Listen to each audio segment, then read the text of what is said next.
I tracked every calorie for 50 days. This is what I learned. Sean here from Fit Fusion Brotherhood.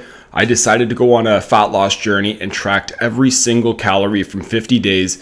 This helped me go from this to this. And I've tracked calories before, but not to the same level of accuracy that I did this time. So whether you've never tracked calories before, you have before, or you just are curious about how it works, I'm going to explain what I learned throughout this process, because there are some things that if you track meticulously, you're going to learn a lot about nutrition. And it's a good thing to know about, so I'll break it down for you so you don't have to learn the hard way.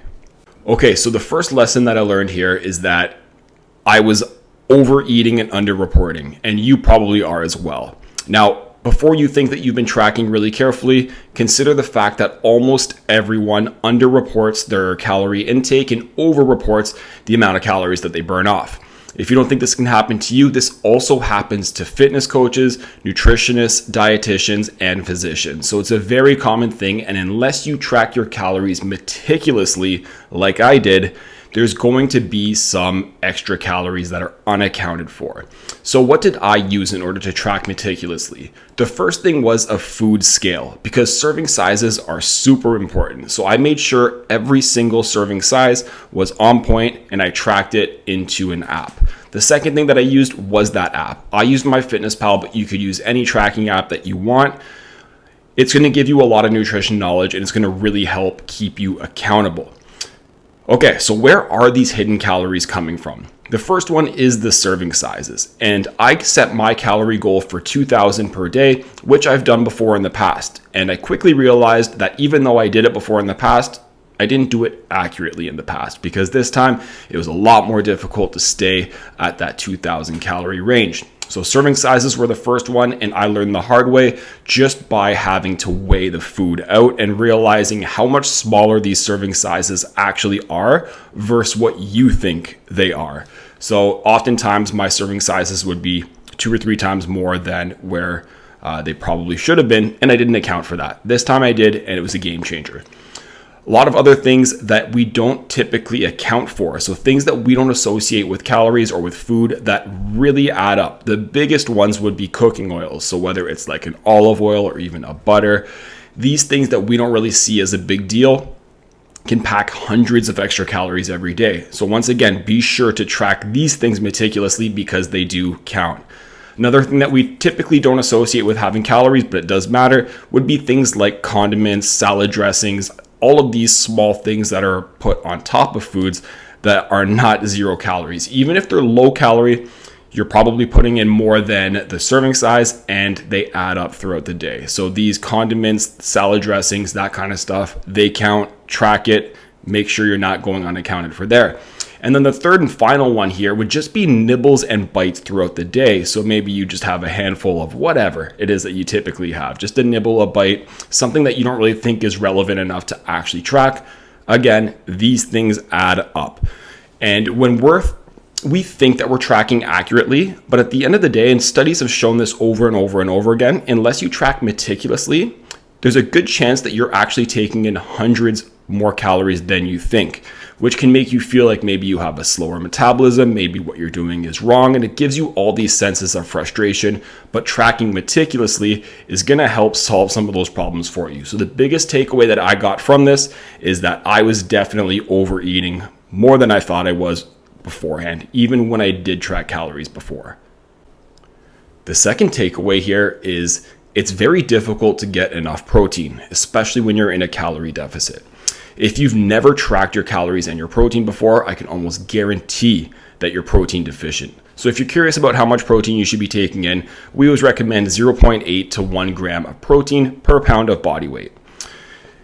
The difficult part here is unless you're tracking, you don't really realize the protein to calorie ratio, if that makes sense. So even though this video is all about tracking calories, there are 2 things that are really going to help not just lose fat, but get you that physique that you want. It's tracking your calories, but also tracking your protein, because one at the expense of the other is not going to work. If your calories are on point, but your protein's too low, you're going to struggle to build muscle, to maintain muscle. You're going to feel hungry all the time. If your protein's high, but your calories are high, obviously you're going to struggle to lose that fat. And that's what happens a lot of the time. So when we're thinking about fat loss, there is a hierarchy.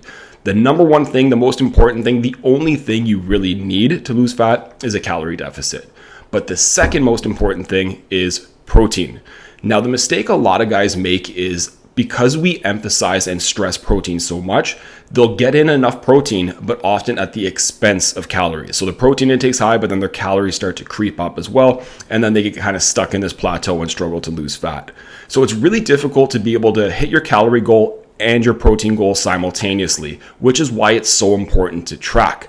So a lot of trial and error might be required on your part here, but just understand that you're probably going to be struggling to hit your protein in the beginning, and you're going to have to kind of work through that. So some tips and tricks that I used: protein powder is a game changer. I wouldn't go any more than 2 scoops a day, but we're talking about things here that are going to be lower in calories and high in protein.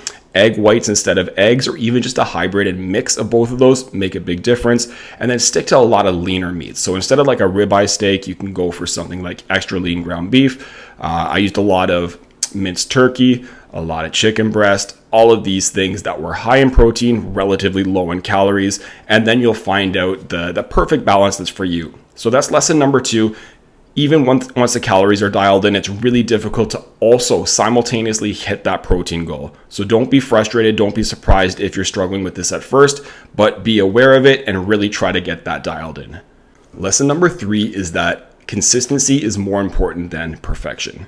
So you might hear me say that I'm looking to get 2,000 calories every day, but that doesn't mean that I'm exactly at 2,000 calories every day. That doesn't mean that I'm only eating chicken breast and broccoli every single day. There are going to be days when there are spikes. So as long as I have a weekly average of the goals that I set for myself, I know I'm staying on track. So this allows you to have a lot more flexibility with your routine. And this is one of those things that a lot of people are really concerned about when they're starting, because they don't want to give up the social functions, the date nights, all of that stuff. But once you understand how this works, you realize that you can still absolutely do those things as long as your weekly average checks out. So one bad day isn't going to ruin your progress at all if you know how to get back on track. So lesson number 3 is just understanding that consistency is more important than perfection.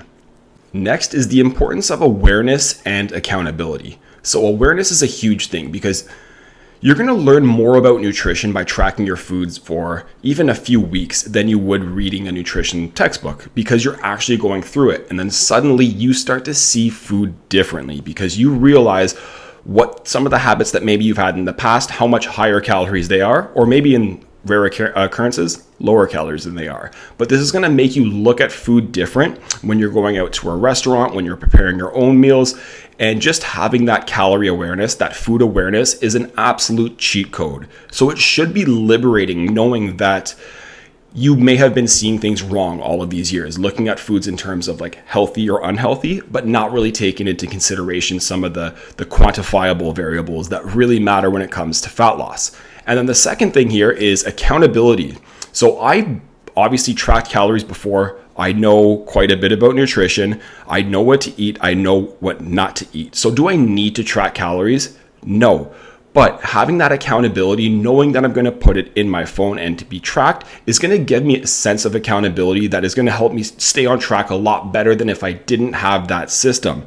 So sometimes when you're putting something in your phone, maybe you're thinking about grabbing a snack and then suddenly you realize, I'm going to have to track this and I don't want my numbers to get thrown off. And that's a very strong sense of accountability, because if you don't have that, it's very easy to fall off track. It's very easy to kind of say, I'm not going to even look at the numbers. I'm not going to track today. And then we get into this vicious cycle. Okay, so understanding calorie awareness is huge, but also the accountability of actually having to put in something. So whether or not you already know what you should or shouldn't be eating, simply having to put it into your phone is going to help you make some better choices. And here's the cool thing. You don't have to track your calories forever. If you choose to do that, great. But for most people, simply just having the awareness, going through it once or twice to be able to kind of shift the way you see food and nutrition in general can be an absolute game changer, because then you're going to have the tools and the knowledge to be able to succeed without tracking, just by looking at food and having that awareness.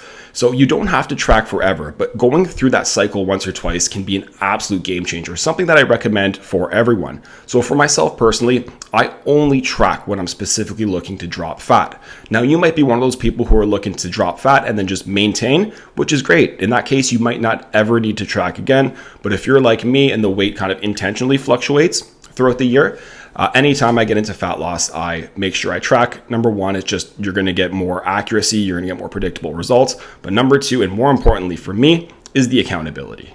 So do you need to track calories to lose fat? Of course not. Would I recommend it? Yes, at least to go through it once, just to experience, just to go through all of those things that I talked about earlier in the video. It's something that can be helpful, beneficial, and also enjoyable. Once you start to build momentum here, it feels pretty great as well. So I did learn a lot, tracked calories way more meticulously than I did before, and I need you to understand how important it is to be able to go from tracking kind of casually versus tracking meticulously, because there can be hundreds of unaccounted calories that, if you're not being super careful about, can start to creep up. And this can leave you super frustrated by not getting the results. So if you guys enjoy videos like this, do us a huge favor, like, comment, and subscribe, and I'll see you in the next one.